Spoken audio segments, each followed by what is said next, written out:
नमस्कार साथियों, क्या आपने ध्यान दिया है?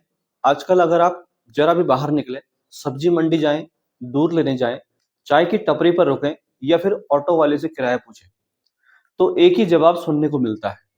वो है, भैया 500 का नोट मत दीजिए, छुट्टा नहीं है।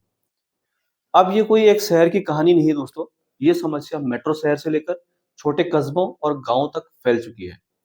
10, 20 और 50 के नोट आजकल ऐसे गायब हो गए जैसे कि ये रियर करेंसी हो। एटीएम से पैसे निकालिए तो ज्यादातर जगह सिर्फ 500 के नोट ही निकलते हैं। कभी कभी 100 मिल जाता है और बहुत लक्की हुए तो कभी 200 भी मिल जाते हैं, लेकिन छोटे नोट लगभग गायब हो चुके हैं। यूपीआई ने डिजिटल पेमेंट्स को आसान बना दिया है साथियों, इसमें कोई दो राय नहीं है। 2024 और 25 में यूपीआई ने ट्रिलियंस में ट्रांजैक्शन हैंडल किए हैं, लेकिन इसके बावजूद कैश खत्म नहीं हुआ है और शायद आने वाले कई सालों तक कैश खत्म होने वाला भी नहीं है। खास तौर पर रूरल इंडिया, छोटे दुकानदार, डेली वेजेस वर्कर्स, किसान, लोकल ट्रांसपोर्टर, इन सब के लिए कैश आज भी बैकबोन है और यहीं से शुरू होती है असली प्रॉब्लम। आरबीआई के आंकड़ों के मुताबिक 2026 तक भारत में लगभग 39.8 लाख करोड़ की करेंसी सर्कुलेशन में है। इसमें सबसे बड़ा हिस्सा 500 के नोटों का है, वैल्यू में भी और क्वांटिटी में भी। आरबीआई की एक रिपोर्ट बताती है कि चलन में मौजूद कुल करेंसी वैल्यू का करीब 86% हिस्सा सिर्फ 500 रुपए के नोटों का है। मतलब मार्केट बड़े नोटों से भरा पड़ा है, लेकिन छोटे नोट मार्केट तक पहुंच ही नहीं पा रहे हैं। अब सवाल उठता है, ऐसा आखिर क्यों हो रहा है? साथियों, आम आदमी सोचता है कि बैंक जानबूझकर छोटे नोट नहीं देते, लेकिन इसके पीछे प्रैक्टिकल रीजन है। जो नॉर्मल एटीएम मशीन हम देखते हैं, उसमें आमतौर पर 4 कैसेट्स होते हैं। हर कैसेट्स में लिमिटेड स्पेस होती है साथियों। अगर एक कैसेट में 500 रुपए के नोट भरे जाएं, तो उसी जगह में ज्यादा वैल्यू आ जाती है।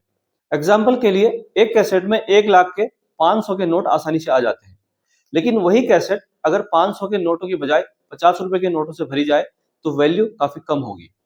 इसका मतलब क्या हुआ कि एटीएम को बार बार रिफिल करना पड़ेगा, कैश वैन का खर्च बढ़ेगा, सिक्योरिटी रिस्क भी बढ़ेगा, बैंक का ऑपरेशन कॉस्ट भी बढ़ जाएगी इसमें। इसलिए बैंक प्रैक्टिकल सोच के हिसाब से बड़े नोट भरते हैं। साथियों, प्रॉब्लम इंटेंशन की नहीं बल्कि सिस्टम डिजाइन की है, लेकिन अब यही सिस्टम आम जनता के लिए परेशानी का सबब बन चुका है।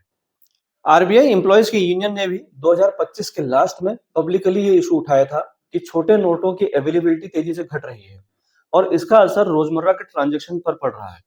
अब सरकार और आरबीआई इस प्रॉब्लम को इग्नोर नहीं कर सकते साथियों, और यहीं से डिस्कशन शुरू हुआ एक नए सॉल्यूशन पर, जिसे आम भाषा में कहा जाता है hybrid ATM machine.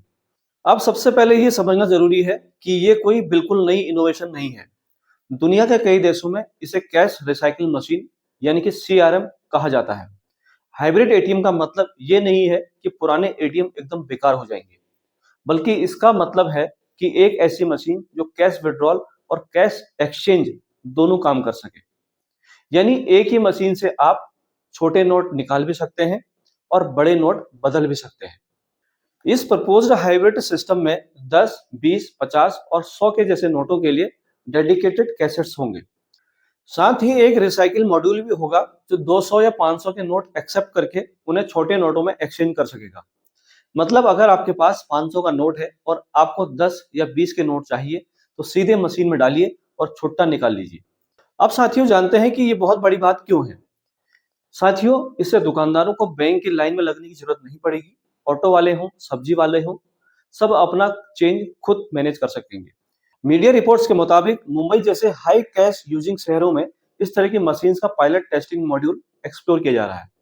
High footfall areas जैसे railway station, bus station, markets, hospitals और गवर्नमेंट ऑफिसेस, इन जगहों पर भी इन्हें इंस्टॉल करने पर डिसीजन चल रहा है।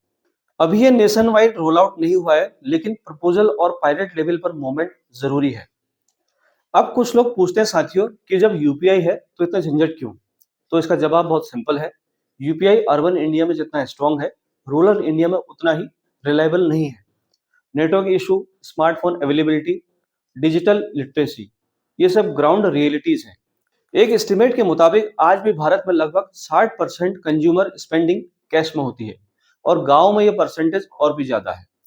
डेली वेजेस वर्कर्स को कैश चाहिए, लोकल मार्केट कैश पर चलते हैं, हार्वेस्ट सीजन में किसान कैश प्रेफर करते हैं, इसलिए ये मान लेना कि यूपीआई सब कुछ रिप्लेस कर देगा, ये परफेक्शन नहीं है।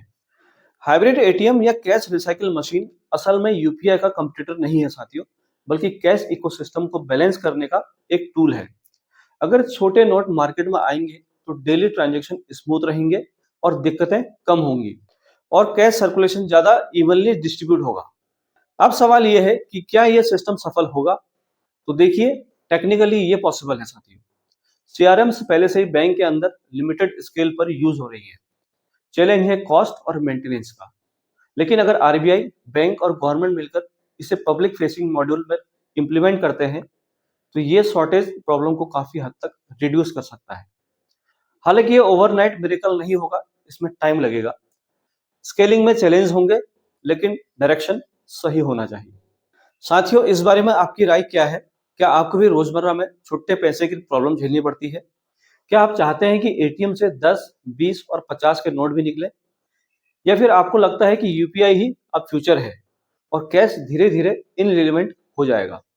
कमेंट में जरूर बताइए, क्योंकि पॉलिसी तभी इफेक्टिव होती है जब ग्राउंड रियलिटी समझी जाए। अगर वीडियो पसंद आई हो तो वीडियो को लाइक कीजिए, शेयर कीजिए और ऐसे ही ग्राउंड लेवल इश्यूज पर फैक्ट बेस्ड वीडियो के लिए हमारे चैनल को सब्सक्राइब करना मत भूलिए। हम मिलते हैं एक नई जानकारी के साथ नई वीडियो में। तब तक अपना ख्याल रखिए। नमस्कार। वंदे मातरम।